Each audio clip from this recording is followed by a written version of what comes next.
நாட்டின் முதல் பசுமை வழி மற்றும் செமி தானியங்கி துறைமுகமான விழிஞன் துறைமுகத்தை பிரதமர் மோடி இன்று நாட்டுக்கு அர்ப்பணிக்க உள்ளார். கேரளாவின் திருவனந்தபுரத்திற்கு அருகில் அமைந்துள்ள இந்த துறைமுகம் உலகளாவிய கடல் வர்த்தகத்தில் இந்தியாவின் முக்கியமான பங்காக மாறும் என எதிர்பார்க்கப்படுகிறது. 2028ஆம் ஆண்டில் துறைமுகத்தின் அனைத்து கட்டுமானங்களும் முடிந்த பிறகு ஆண்டுக்கு 7.2 மில்லியன் அளவுக்கு வர்த்தகம் நடைபெற இருப்பதாக கூறப்படுகிறது. இந்தியாவின் 70% இடமாற்று தேவைகளை பூர்த்தி செய்யும் வகையில் உருவாக்கப்பட்டுள்ள விழிஞன் துறைமுகம் நாட்டின் கடல் மார்க்கத்தில் முக்கிய பங்காக இருக்கும் என ஆய்வாளர்கள் கருதுகின்றனர்.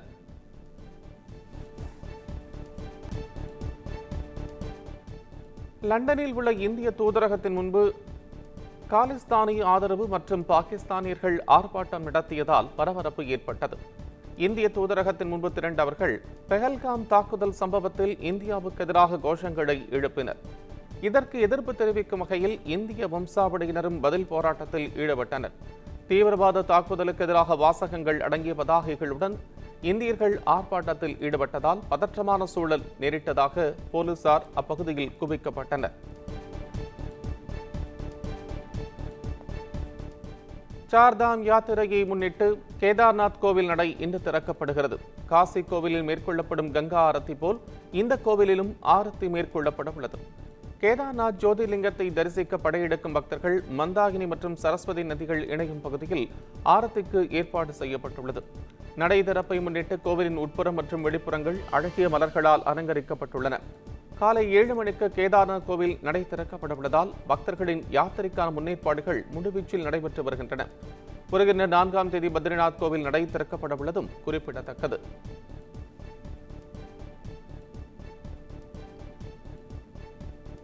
நடப்பு நிதியாண்டின் ஏப்ரல் மாதத்தில் ஜிஎஸ்டி வசூல் 2,37,000 கோடி ரூபாயை எட்டி புதிய சாதனை படைத்துள்ளது. இது கடந்த ஆண்டு ஏப்ரல் மாதத்துடன் ஒப்பிடும்போது 12.6% அதிகமாகும். கடந்த மார்ச் மாதத்தில் 1,96,000 கோடி ரூபாய் வசூல் செய்யப்பட்டது. உள்நாட்டு பரிவர்த்தனை மூலம் ஜிஎஸ்டி வசூல் 10.7% அதிகரித்தது. இறக்குமதி பொருட்கள் மீதான ஜிஎஸ்டி 20.8% அதிகரித்துள்ள நிலையில் ஜிஎஸ்டியில் ரீஃபண்டாக 27,341 கோடி ரூபாய் வழங்கப்பட்டுள்ளதாக மத்திய நிதியமைச்சகம் தெரிவித்துள்ளது.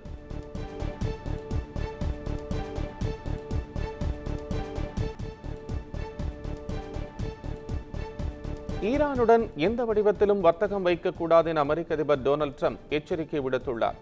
ஈரானிடமிருந்து எண்ணெய் மற்றும் பெட்ரோ கெமிக்கல்களை வாங்கும் எந்த ஒரு நிறுவனமோ அல்லது நாடுகளோ எந்த வகையிலும் அமெரிக்காவிடம் வணிகம் செய்ய அனுமதிக்கப்பட முடியாது என்றும் அவர் கூறியுள்ளார். மீறின 2ஆம் நிலை தடைகளுக்கு சம்பந்தப்பட்ட நாடு ஆளாகும் என்றும் எச்சரித்துள்ளார்.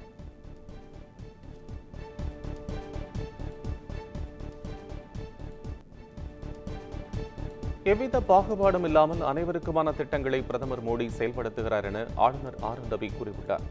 சென்னையில் ஆளுநர் மாளிகையில் குஜராத், மகாராஷ்டிரா மற்றும் இமாச்சல பிரதேச மாநிலங்களின் உதய தின விழா கொண்டாடப்பட்டது. இதில் 3 மாநிலங்களைச் சேர்ந்த பிரதிநிதிகள் கலந்து கொண்டனர். சிறப்பு விருந்தினராக பேசிய ஆளுநர் ஆர். ரவி நாட்டின் பன்முகத்தன்மையை வெளிப்படுத்த வேண்டும் என்பதே இந்த கொண்டாட்டத்தின் நோக்கம் என்று கூறினார். ஒரு காலத்தில் 15 மாநிலங்களை மட்டுமே இந்தியா கொண்டிருந்த நிலையில் தற்போது பறந்து விரிந்துள்ளதாக தெரிவித்தார்.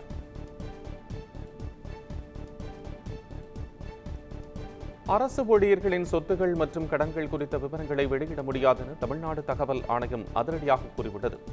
கிருஷ்ணகிரி மாவட்டத்தைச் சேர்ந்த சீனிவாசன் என்பவர் கிருஷ்ணகிரியில் நீர்த்தேக்க திட்ட உதவி பொறியாளராக பணியாற்றிய காடிப்பிரியனின் சொத்து, கடன், வருமான வரி விவரங்களை தகவல் அறியும் உரிமைச் சட்டத்தின் கீழ் கோரியிருந்தார். மனுவை விசாரித்த மாநில தகவல் ஆணையர் விண்ணப்பத்தை தள்ளுபடி செய்த நிலையில் சென்னை உயர்நீதிமன்றத்தில் சீனிவாசன் வழக்கு தொடர்ந்தார். வழக்கு விசாரணைக்கு வந்தபோது மனுதாரரின் மனுவை மாநில தகவல் ஆணையம் மீண்டும் சட்டப்படி பரிசீலனை செய்து 2 மாதங்களில் தீர்வு காண வேண்டும் என உத்தரவிட்டது. இந்த நிலையில் தற்போது அரசு ஊழியர்களின் சொத்துகள், கடன்கள் குறித்த விவரங்களை வெளியிட முடியாதென மாநில தகவல் ஆணையம் மீண்டும் திட்டவட்டமாக அறிவித்துள்ளது.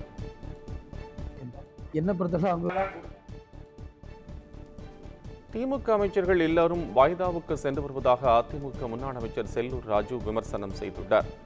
மதுரை பொன்மேனி பகுதியில் செய்தியாளர்களிடம் பேசிய அவர், முதலமைச்சர் ஸ்டாலின் மட்டுமே 234 தொகுதிகளில் வெற்றி பெறுவோம் என்று கூறுகிறாரே தவிர மக்கள் நினைக்கவில்லை என்று தெரிவித்தார். திமுக அமைச்சரவையை ஜாமீன் பெற்ற அமைச்சரவை என்றும் திமுக அமைச்சர்களுக்கு கலெக்ஷன், கரப்ஷன் மட்டும்தான் தெரியும் என்றும் விமர்சனம் செய்தார். ஜெயலலிதா உயிரோடு இருந்திருந்தால் பொன்முடி என்றைக்கோ ஜெயிலுக்கு போயிருப்பார் என்றும் கூறினார்.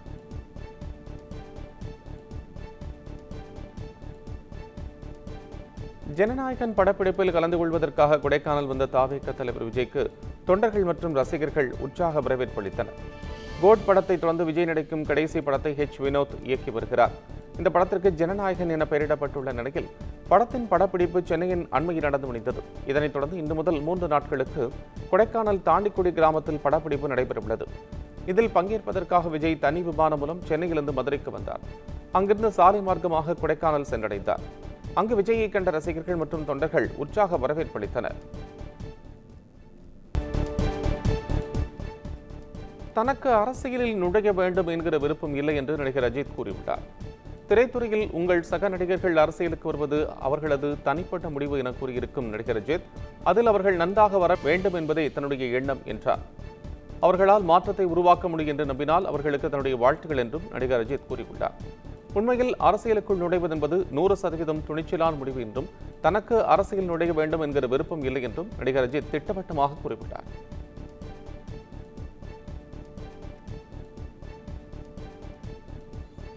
எலான் மஸ்க் கிரிப்டோ நாணய முதலீட்டுகளை ஆதரிக்கிறார் என சமூக வலைதளங்களில் பொய்யான தகவல் பரவி வருவதாக தமிழ்நாடு சைபர் கிரைம் போலீசார் எச்சரிக்கை விடுத்துள்ளனர்.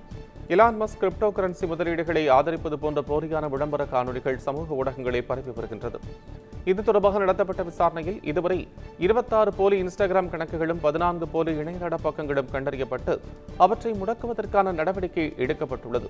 எனவே போலி இணையதள தகவலை நம்பி செயலிகளை பதிவிறக்கம் செய்ய வேண்டாம் என்றும் அதை நம்பி முதலீடுகளை செய்ய வேண்டாம் என்றும் தமிழ்நாடு சைபர் கிரைம் போலீசார் எச்சரிக்கை விடுத்துள்ளனர்.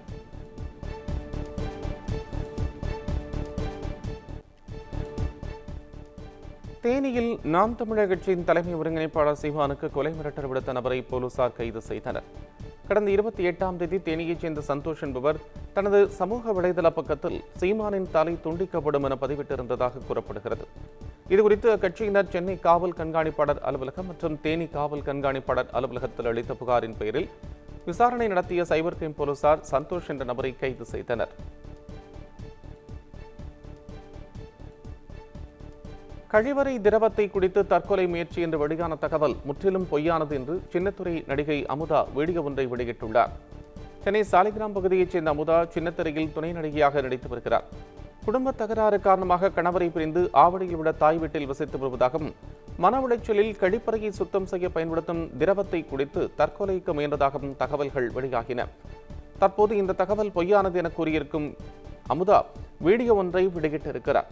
அதில் தன்னுடைய சொந்த ஊரில் தான் நலமுடன் இருப்பதாகவும் தற்கொலை முயற்சி எதுவும் செய்யவில்லை என்றும் அவர் விளக்கமளித்திருக்கிறார். நான் உங்க சீரியல் ஆக்டர் சமுதா. இப்போ ஒரு வீடியோஸ் வந்துட்டு இருக்கு, நிறைய வைரலாக போயிட்டு இருக்கு. அப்படியே நான் ஹாஸ்பிட்டலில் இருக்க மாதிரியும் என் ஹஸ்பண்ட்க்கும் எனக்கு ப்ராப்ளம் மாதிரியும். ஸோ இது யாருமே நம்பாதீங்க, இது சுத்தமான ஃபேக்கு. நான் என் ஊரில் இருக்கேன், இது ஏன் இப்படி வந்துச்சுன்னு தெரியல. இது யாரும் நம்பாதீங்க. இந்த வீடியோஸ் யாராவது பார்த்தீங்கன்னாலும் ரிப்போர்ட் பண்ணுங்க. இந்த வீடியோஸ் ஃபேக்கு அப்படின்னு சொல்லிட்டு ரிப்போர்ட் பண்ணுங்க ப்ளீஸ். எனக்காக ஒரு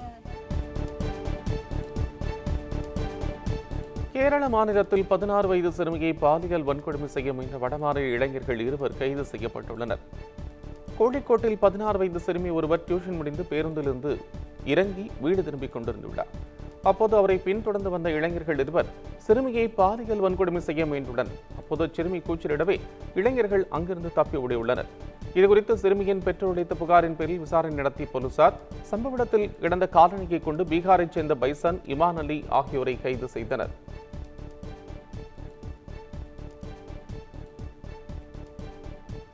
கோவை மாவட்டம் மேட்டுப்பாளையத்தில் பெய்த கனமழையின் காரணமாக பொதுமக்கள் கடும் அவதியடைந்தனர்.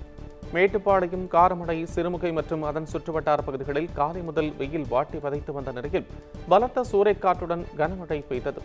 இதனால் சிறுமுகை, மேட்டுப்பாளையம் உள்ளிட்ட பகுதிகளில் இருந்த மரங்கள் மற்றும் மின்கம்பங்கள் முறிந்து விழுந்தன. போக்குவரத்து பாதிக்கப்பட்டதுடன் மின்சாரமும் துண்டிக்கப்பட்டது. அதேபோல் வீட்டின் மேல் வைக்கப்பட்ட இந்த சின்டெக்ஸ் டேங்க் காற்றில் பறந்து சென்ற வீடியோ இணையத்தில் வைரலாகி வருகிறது.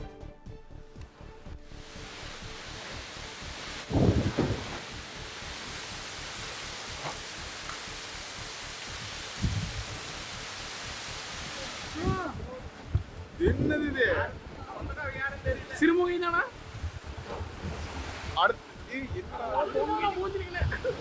அங்க வரைக்கும் பறந்துக்குதுடா. அது எங்க பறந்து அந்த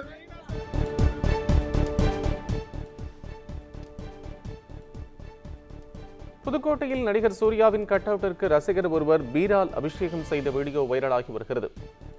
கார்த்தி சுப்புராஜ் இயக்கத்தில் சூர்யா நடித்துள்ள ரெட்ரோ திரைப்படம் நாடு முழுவதும் பல்வேறு திரையரங்குகளில் வெளியானது.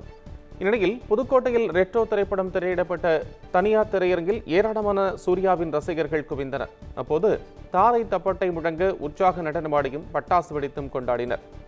சூர்யா ரசிகர் ஒருவர் அவரது கட் அவுட்டிற்கு பீர் அபிஷேகம் செய்து மகிழ்ந்தார்.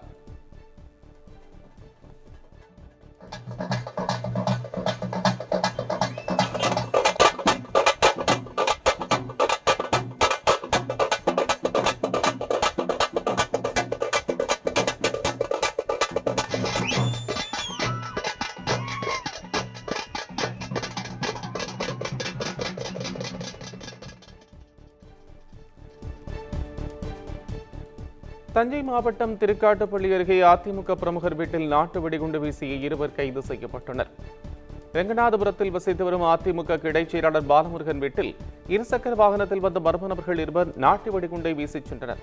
இது தொடர்பாக வேல்முருகன் மற்றும் அவரது நண்பர் சிவபாரதியை போலீசார் கைது செய்தனர். தொடர்ந்து அவர்களிடம் நடத்தப்பட்ட விசாரணையில் வேல்முருகனும் அவரது தந்தை கருப்பனும் இணைந்து ரெங்கநாதபுரத்தில் ஆற்று மணலை திருடியதாக கைது செய்யப்பட்டதாக தெரிவிக்கப்பட்டுள்ளது. இதற்கு பாலமுருகன் தான் காரணம் என நினைத்து அவரது வீட்டில் நாட்டு வெடிகுண்டு வீசியதும் தெரியவந்தது.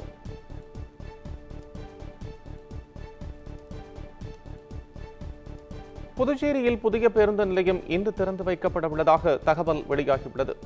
மறைமலை அடிகள் சாலையில் இயங்கி வந்த ராஜீவ்காந்தி பேருந்து நிலையம் இடிக்கப்பட்டு ஸ்மார்ட் சிட்டி திட்டத்தின் கீழ் 29 கோடியே 55 லட்சம் ரூபாய் மதிப்பீட்டில் ஒருங்கிணைந்த பேருந்து முனையமாக புதிய பேருந்து நிலையம் கட்டப்பட்டுள்ளது. இந்த முனையத்தின் கட்டுமான பணிகள் நிறைவு பெற்ற போதிலும் கடைகள் ஒதுக்கீடு செய்வதில் நீண்ட இழுபறி ஏற்பட்டு வந்ததால் மக்கள் பயன்பாட்டிற்கு கொண்டு வருவதில் சிக்கல் எழுந்தது. இந்த நிலையில் இந்த பேருந்து முனையம் இன்று திறந்து வைக்கப்பட உள்ளது.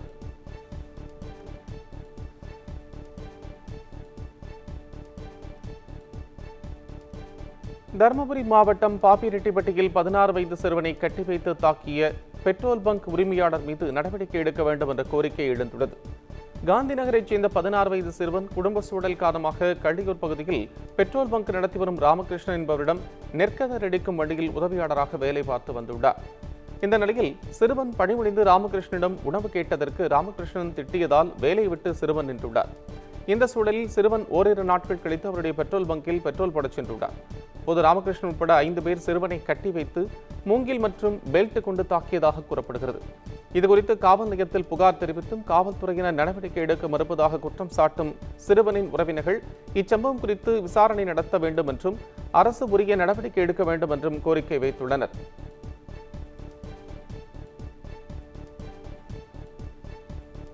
மதுரை மாவட்டம் திருமங்கலம் அருகே மதுபோதையில் ரகளையில் ஈடுபட்டு அரசு பேருந்தின் கண்ணாடியை உடைத்த இளைஞர்களால் பரபரப்பு ஏற்பட்டது. திருமங்கலத்திலிருந்து அத்திப்பட்டிக்கு பயணிகளை ஏற்றிக்கொண்டு அரசு பேருந்து சென்று கொண்டிருந்தது. அப்போது ஆலம்பட்டி அருகே பேருந்தை வெடிமறித்த போதை இளைஞர்கள் இருசக்கர வாகனத்தின் மீது உரசிச் சென்றதாக கூறி ரகளையில் ஈடுபட்டனர்.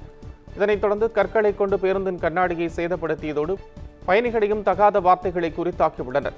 இதனால் பகுதியில் அரை மணி நேரத்திற்கு மேலாக கடும் போக்குவரத்து பாதிப்பு ஏற்பட்டது. இதனைத் தொடர்ந்து சம்பவ இடத்திற்கு வந்த இளைஞர்களின் உறவினர்கள் அவர்களை வலுக்கட்டாயமாக அழைத்துச் சென்றனர். தகவல் இருந்து சம்பவ இடத்துக்கு வந்த போலீசார் இச்சம்பவம் தொடர்பாக விசாரணை நடத்தினர். ராஜஸ்தான் அணிக்கு எதிரான IPL போட்டியில் மும்பை இந்தியன்ஸ் 100 ரன் வித்தியாசத்தில் வெற்றி பெற்றது. ஜெய்ப்பூரில் நடைபெற்ற போட்டியில் இவ்விரு அணிகளும் மோதின. டாஸ் வென்ற ராஜஸ்தான் அணி பந்து வீச்சை தேர்வு செய்தது. அதன்படி களமிறங்கிய மும்பை பேட்ஸ்மேன்களின் அதிரடி ஆட்டத்தால் 2 விக்கெட்டுகள் மட்டுமே இழந்து 217 ரன் எடுத்தது. 218 ரன் எடுத்தால் வெற்றி என்ற இலக்கை நோக்கி விளையாடிய ராஜஸ்தான் அணி மும்பை அணியின் சிறப்பான பந்து வீச்சால் 16.1 ஓவரில் அனைத்து விக்கெட்டுகளையும் இழந்து 117 ரன்கள் மட்டுமே எடுத்து தோல்வியை தழுவியது. இந்த வெற்றியின் மூலம் மும்பை இந்தியன்ஸ் அணி புள்ளிப்பட்டியலில் முதலிடத்திற்கு முன்னேறியுள்ளது.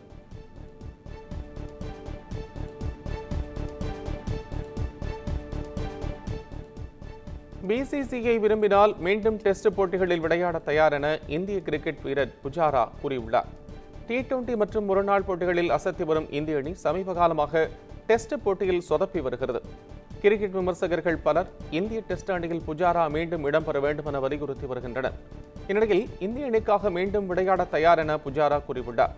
ஒருவேளை இந்திய அணிக்கு தாம் தேர்வானால் சிறப்பான பங்களிப்பை தருவேன் என்றும் அவர் உறுதியை தெரிவித்துள்ளார்.